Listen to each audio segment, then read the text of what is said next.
Today, David Wooten, we found him floating in the bayou. He died sometime last night. It was just too much for him. The scariest day of our lives, we really thought we were going to die. Where is your house? Oh, I'm so sorry. There's the road, my car is living in one of the fields inside the swamp. It's really bad. Yeah. We all, gathered together in the hallway with a mattress on us and, was hoping for the best. We just bought the house 2 months ago. 2 months before the storm came. So. But it's like if we go somewhere else, we worry. So we just stay here and try to do the best with what we got. He died sometime last night. It was just too much for him. He's lost his wife. And I guess he figured he just didn't have anything else to live for because everything was tore up so bad. But last night he was in good spirits. But this morning he came up missing. We couldn't find him, so we looked, and he committed suicide. He had tied an anchor to his waist and walked out into the water, and that's where we found him. Oh my God. He's 92 years old. The other thing is the town. Okay, go get him. Yeah. The town says that they're not going to let anybody build anew because there's not infrastructure here. And I understand that one of the things that you have to do is resurvey the town. It's really bad. Yeah. My family, I got some family involved in Fort St. Joe. They're doing fine. They're doing good. I'm really sorry. Yeah. Are you going to get to Fort St. Joe, or are you? No, I am just going away to see what happens. It's not cooking, actually.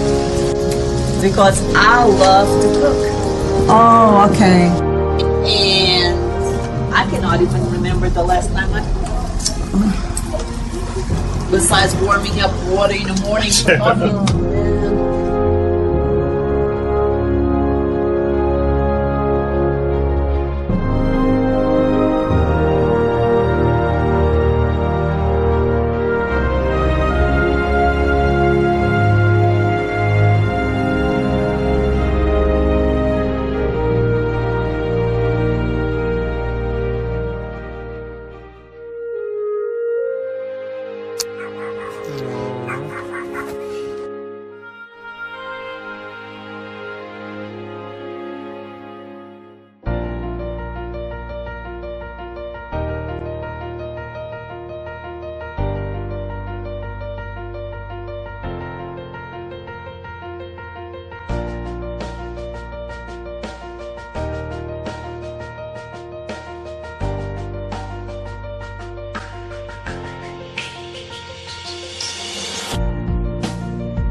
The really fantastic thing about kindness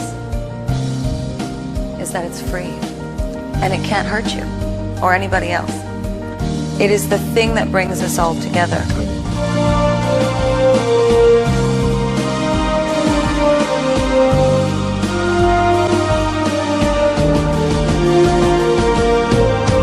We are unified in our humanity.